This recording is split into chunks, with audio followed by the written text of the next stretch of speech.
Hey everyone, this is Zero Cat here, bringing you another Magic deck tech, Pioneer deck tech. I'll be doing a deck tech on Dimir Rogues for you today. I believe I went 3-2 in the league. I think that's pretty good. I definitely do love this deck, and I am planning on playing it for any FNM Pioneer tournaments. It's just a fun, really aggressive deck. And I'm going to go quickly over it. And before I actually go ahead and talk about it some more, just quickly shout out to all of my quick shout out to all of my subscribers. Thanks for following me and everything. And if you guys do like these videos, please let me know. Leave a comment below. Also subscribe to my channel, YouTube, Twitter, and Twitch. I do stream mostly on the weekends and on holidays, so definitely give a look-see over there. And now let's go talk about this deck. So Dimir Rogues has 23 lands, has about 13 dual lands, 4 Clearwater Pathways, 2 Drowned Catacombs, 3 Shipwreck Marsh, and 4 Watery Graves. I think those are perfect kind of dual lands in here. It has 2 of each basic land, 2 swamp, 2 islands. Then it has 2 of the new lands, the Otora, Soaring City. This lets you bounce almost anything, artifact, creature, or enchantment, or planeswalker to its owner's hand, which is pretty good. And this Abandoned Mire, I haven't really used this effect, but I guess if you really needed a creature, what this does is you mill 3 cards, and then you get a creature or planeswalker in your graveyard to your hand. I guess if you really needed a creature for the next turn, you could possibly do it. But 4 mana to do it is so I'm not sure. And I've never used it in my playtest, so you could take that as a grain of salt. It has 1 Urborg, and then 1 Castle Locked from our draw, and then it has 2 manlands in the form of Mutavault. I think Mutavault is really good in this deck. I think if I were gonna play with this deck, I might just add 1 more Mutavault. But when I was playing, I didn't have any mana issues. But as you notice, most of these cards have actual color in their mana costs and not so much colorless. So take that as a grain of salt. It might mess up your flow, but I'm probably play tested a few more with a 3rd Mutavault.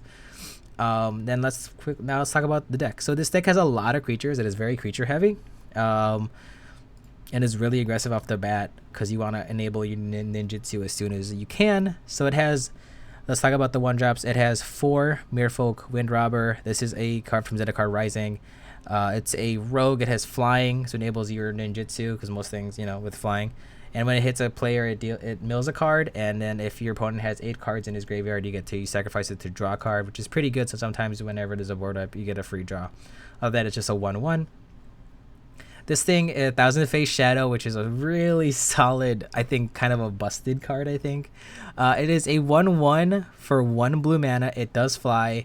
His ninjutsu effect, it costs 4, but when you do his ninjutsu effect, he gets to create a copy of a creature that's also attacking, and a creature that's attacking, and it's a copy of that creature attacking. So a lot of potential for what you could possibly do with this deck, and it's really strong.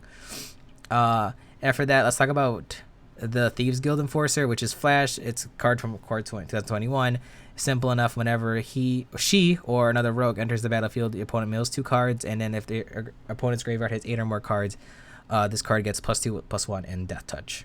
And then, of course, you have 4 copies of Fatal Push. I think this is a really good number of cards for early 1-drops, especially this one has Flash, this has Flying, so there's a lot of evasion, and possibly you could surprise people. I know when I've been doing is I've been kind of just like, I would attack with the Thieves Guild, kind of just bounce it, and then the next turn I'll be able to play it again because it has Flash. Just a little synergy with Ninjutsu and Rogues is really, really good. Now let's talk about the 2-drops here. You have a Moon Sacred Hacker.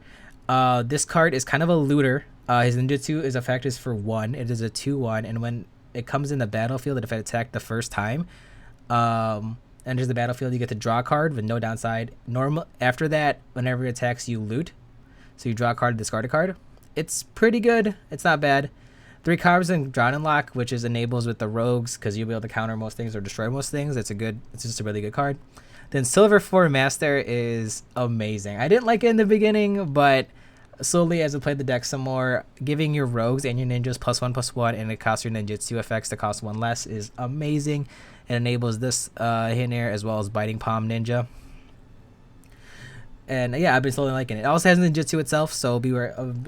You can also play it for that as well. Soaring Thought Thief is amazing. It has Flash and Flying, so it enables your ninjutsu as well. And whenever it attacks, whenever Rogues attacks, it gets to mill 2 cards, and then whenever there is 8 or more cards in your opponent's graveyard, all your rogues get +1/+0. Most of these will not affect the ninjas, but well, it's still pretty solid. Then you have one copy of Tyrant Scorn. The small playthrough I had with it, it's okay. It's you could probably put it for another down unlock, but I think that one copy of destroying something really early or bouncing something that's really annoying is it's a good thing to have because it's only creature. I don't know. I might take it out. You never know. Biting Palm Ninja is surprisingly really good. Its ninjutsu and its mana cost is the same, so there's no pretty downside for it. The wording on this card is really weird, but it enters the battlefield with a menace counter. And when it deals combat damage to a player, you can remove that menace counter to basically Thoughtseize them and exile a card from your opponent's hand. It's really good, especially with decks that something's about to come down. Like in my playthrough with Wanada, I knew he had a Wanada, so having it come in on turn 3 right away and getting that Wanada was amazing. Then the other creature here is a Nashi. It is a legendary creature, and this is whenever it deals combat damage to a player, you mill the top card of each player's deck, and you get to play one of those cards, but instead of paying actual mana, you pay life for the mana cost, which is really good. I think no matter what, you are probably going to play a card, and I like it. So the wording on this card, so it lets you play that card for sure. Since you are usually the aggressor, you probably have a little more life to play with, so it's actually not that bad. The ninjutsu effect's a little high. It costs 4, but with hopefully you have some silver for master to reduce that mana cost. And the last 3 drop is the Planeswalker Kaito. I've been calling him Kaido forever from One Piece.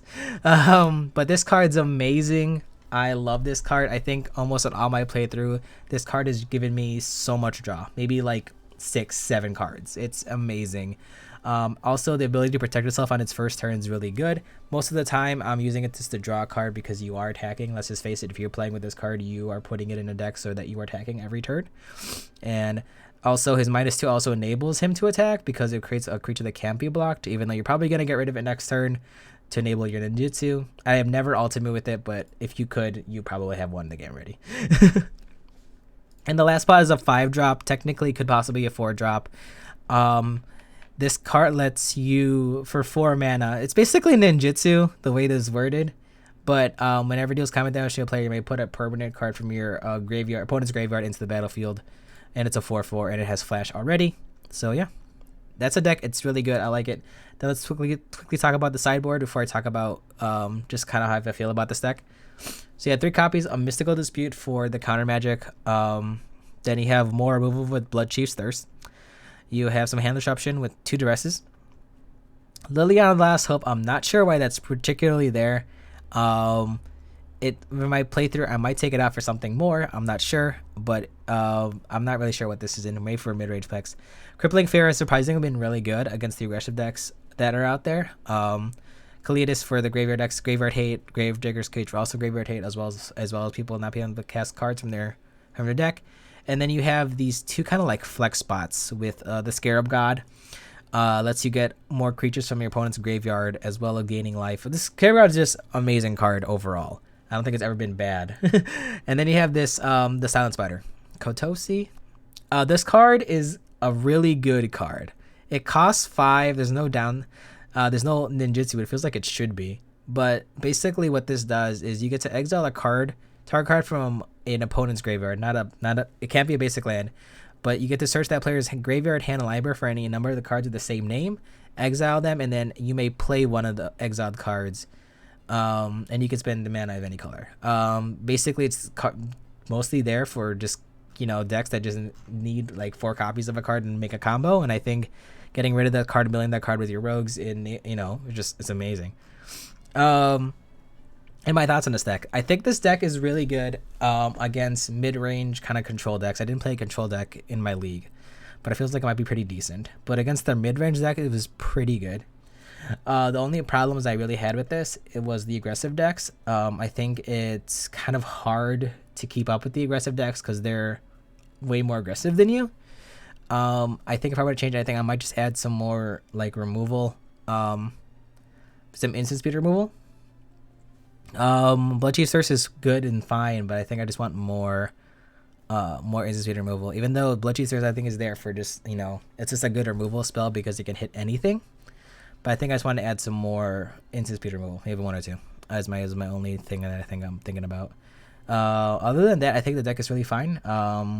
And yeah, that's about it. I think in terms of my thoughts on the deck. Like I said, it's just a lot of fun. And if you like drawing cards and being like kind of like a tempo play like spirits, this is a deck for you. Other than that, guys, if you have any other questions, leave me in the comments below. Other than that, same thing, guys. Same message to every day. Live free and game on, as well as take care of yourself, guys. Wear a mask. Hopefully COVID is probably not over in a while, but definitely check out your local game stores. Go ahead and support them best you can. Other than that, I'll see you all next time. Bye for now.